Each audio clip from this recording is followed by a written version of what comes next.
السلام علیکم۔ ہم آپ کو اپنے چینل پر خوش آمدید کہتے ہیں۔ بہترین معلومات کے لیے ہمارے چینل کو سبسکرائب کریں۔ بہت بہت شکریہ۔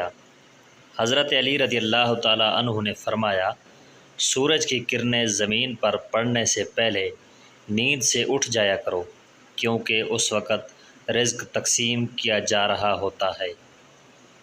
حضرت علی رضی اللہ تعالیٰ نے فرمایا، جاہل نہ تو اپنی کمزوری کو سمجھتا ہے اور نہ نصیحت کرنے والوں کی باتوں کو قبول کرتا ہے۔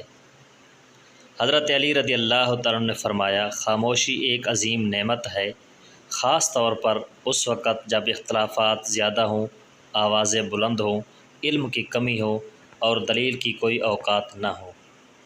حضرت علی رضی اللہ تعالیٰ نے فرمایا، شہد کے سوا ہر میٹھی چیز میں زہر ہے، اور زہر کے سوا ہر کڑوی چیز میں شفا ہے۔ سچے لوگوں کو غصہ جلدی آ جاتا ہے، منافق لوگ منہ پر مسکراہٹ اور دل میں غصہ رکھتے ہیں۔ عقل جتنی چھوٹی ہوگی، زبان اتنی لمبی ہوگی، کیونکہ برتن وہی شور کرتا ہے جو خالی ہوتا ہے۔ پہاڑ سے گرا ہوا تو اٹھ جاتا ہے، لیکن نظروں سے گرا ہوا کبھی نہیں اٹھ سکتا۔